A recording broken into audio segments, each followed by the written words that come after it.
Kim Jong-un hampir mustahil akan memulakan sebarang serangan ke atas mana-mana negara lain kerana ia akan memberi risiko yang tinggi kepada keselamatan dirinya dan kedudukannya sebagai pemimpin negara.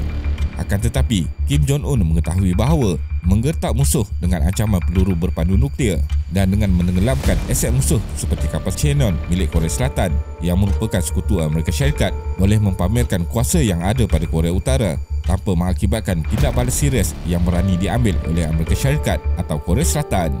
Korea Utara giat membangunkan kekuatan nuklear dengan misi membangunkan 200 hingga 300 senjata nuklear. Ia boleh menghentikan mana-mana negara yang mahu memulakan atau membalas serangan ke atas Korea Utara kerana pastinya bakal mencetuskan perang nuklear dengan kemusnahan yang dahsyat kepada semua pihak. Taktik ini dikenali sebagai Nuclear Shadow, iaitu keupayaan untuk menggertak musuh dengan ancaman serius seperti mempunyai simpanan senjata nuklear. Jadi dalam video kali ini, kita akan melihat keupayaan ketenteraan Korea Utara yang digeruni oleh musuh seperti Amerika Syarikat dan sekutunya Korea Selatan serta Jepun. Teruskan menonton. Korea Utara sering mengeluarkan urutan bahawa kekuatan senjata nuklear yang dimiliki negara tersebut boleh menghancurkan pihak musuh dengan mudah dengan menonjolkan perarakan ketenteraan besar-besaran dan menulis tentang kejayaan dalam ujian peluru berpandu terkini. Akan tetapi, ramai penganalisis menyatakan ianya adalah propaganda kerana sebenarnya Korea Utara masih belum mempunyai peluru berpandu jarak jauh yang dilengkapi dengan peledak nuklear untuk dilancarkan terus ke Amerika Syarikat dan sekutunya.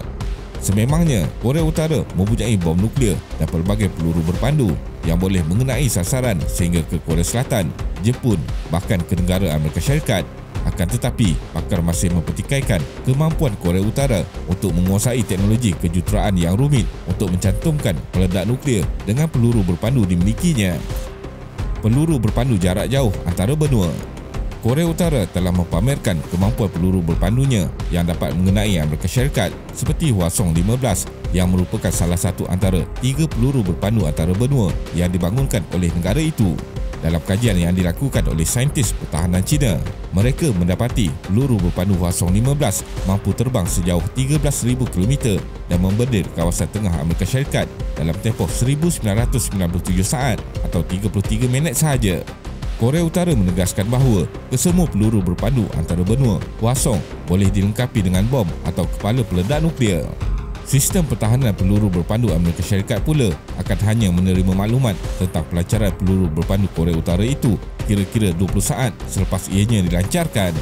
Peluru berpandu pemintas milik Amerika Syarikat akan dilancarkan selepas 11 minit daripada Fort Greely di Alaska dan satu lagi peluru berpandu pemintas akan dilancarkan daripada Vandenberg Space Force Base di California sekiranya peluru berpandu pemintas pertama gagal.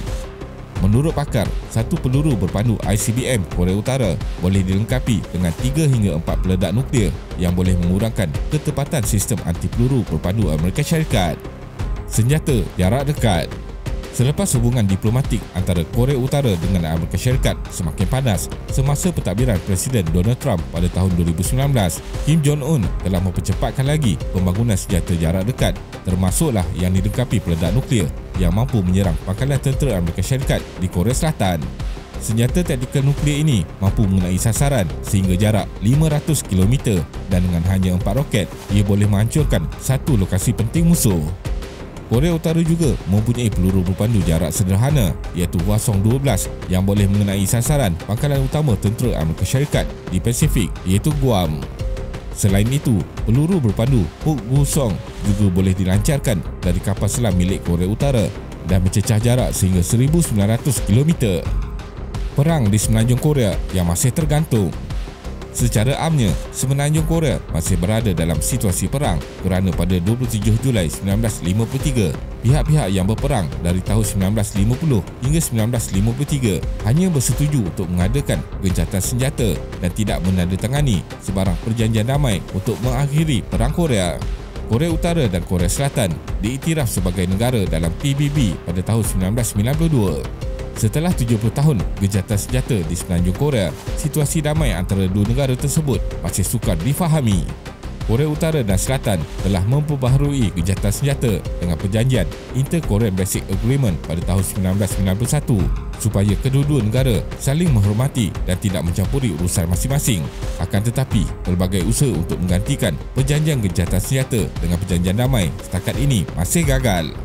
Di sebalik perjanjian gencatan senjata yang masih terpakai, kedua-dua negara ini masih saling berselisih, termasuklah dalam ketenteraan dengan saling berbalas serangan di kawasan sempadan. Beberapa penganalisis menyatakan tidak mustahil serangan boleh bertukar menjadi peperangan berskala besar antara dua negara ini. Malah pada tahun 2017, krisis menjadi begitu tegang setelah Korea Utara membuat ujian peluru berpandu jarak sederhana yang melanggar resolusi PBB. Korea Utara sering dianggap sebagai punca ketegangan di semenanjung Korea. Akan tetapi, terdapat juga tindak tanduk dan deklarasi dari Korea Selatan yang membawa kepada ketegangan konflik. Korea Selatan juga sememangnya diketahui tidak akan bertindak bersendirian dan memulakan sebarang tindakan berkaitan pertahanan negara tanpa apa-apa keputusan dari Amerika Syarikat, dan Korea Utara melihat Amerika Syarikat sebagai ancaman utama kepada keselamatan negara itu. Jika Korea Utara mula terlibat dalam perang, tiada pihak yang mahu terlibat dalam perang nuklear, tidak di Korea Utara, di Korea Selatan maupun di Amerika Syarikat. Akan tetapi, pemimpin-pemimpin negara tersebut tidak menafikan ianya boleh berlaku sama ada dengan pilihan atau tidak sengaja. Setiap kali ketegangan berlaku di semenanjung Korea antara dua negara berjiran, seperti pada tahun 1969, 1994 dan 2010, ia berakhir dengan semua pihak berundur dari krisis bagi mengelakkan peperangan. Akan tetapi, bagaimana sekiranya terdapat pihak yang mengambil keputusan di luar jangkaan sehingga melangkaui garisan merah yang boleh mencetuskan perang nuklear? James Taridis, bekas Laksamana Tentera Laut Amerika Syarikat, menyatakan terdapat 10% kemungkinan perang nuklear antara Amerika Syarikat dan Korea Utara tercetus dan 20 hingga 30% kemungkinan perang konvensional boleh berlaku yang mengakibatkan kematian lebih sejuta orang awam. Apa yang lebih membimbangkan ialah Kim Jong-un akan menggunakan senjata nuklear pada awal peperangan, bukannya sebagai pilihan terakhir. Perang di semenanjung Korea juga akan melihat kepada penggunaan senjata kimia dan biologi yang menyebabkan kesengsaraan kepada jutaan rakyat. Korea Utara juga mempunyai 1.2 juta tentera yang aktif yang sudah diserapkan dengan doktrin bahawa Kim Jong-un seperti Tuhan yang akan melindungi negara mereka. Jika Korea Selatan bersama Amerika Syarikat menyerang Korea Utara, mereka perlu menumpukan fasiliti nuklear di Korea Utara dan lokasi simpanan peluru berpandu. Serangan darat perlu dilakukan dan Amerika Syarikat perlu menghantar 200,000 tentera memasuki Korea Utara, dan Kim Jong-un akan menggunakan senjata kimia untuk menghapuskan kemarahan tentera musuh. Korea Utara adalah negara yang mempunyai teknologi senjata kimia terhebat dalam jumlah yang besar, dengan terdapat sebanyak 2,500 hingga 5,000 tan metrik gas pembunuh sarin dan ejen saraf dikenali sebagai VX yang pernah digunakan untuk membunuh Kim Jong-nam di KLIA. Serangan gas sarin dari Korea Utara boleh menyebabkan kematian pantas ke atas 2.5 juta penduduk di Seoul dan kecederaan kepada 7 juta yang lain. Ia akan menjadi satu pembunuhan berskala besar yang belum pernah dilihat dalam sejarah manusia. Pihak Pentagon mengenal pasti bahawa pengkalan Amerika Syarikat di seluruh Korea Selatan akan menjadi sasaran untuk membunuh seramai mungkin tentera. Selain itu, serangan cyber juga akan dilakukan untuk melumpuhkan operasi ketenteraan. Korea Utara juga mempunyai 200,000 tentera khas yang dilengkapi dengan senjata biologi berbahaya seperti anthrax, dan ejen rahsia dari Korea Utara juga boleh menyelinap untuk mencemarkan sumber air dengan senjata biologi seperti virus dan bakteria yang akan menghuru-harakan bandar-bandar penting di Korea Selatan. Pengkaji juga berpendapat bahawa senjata biologi sebenarnya lebih dahsyat daripada senjata nuklear, dan Korea Utara lebih berkemungkinan menggunakan senjata biologi berbanding senjata nuklear. Senjata biologi juga sukar dikesan, dijejaki dan dikawal. Kesimpulannya, Korea Utara giat membangunkan senjata nuklear dan dilihat tidak akan menghentikan program tersebut walaupun dengan pelbagai sekatan antarabangsa. Kim Jong-un mahu mengekalkan kuasanya di Korea Utara dalam apa jua keadaan, dan sekiranya terdapat sebarang ancaman terhadap kepimpinannya, beliau tidak akan tunduk dan tidak teragak-agak melancarkan serangan. Terima kasih kerana menonton dan jangan lupa subscribe. Jumpa lagi.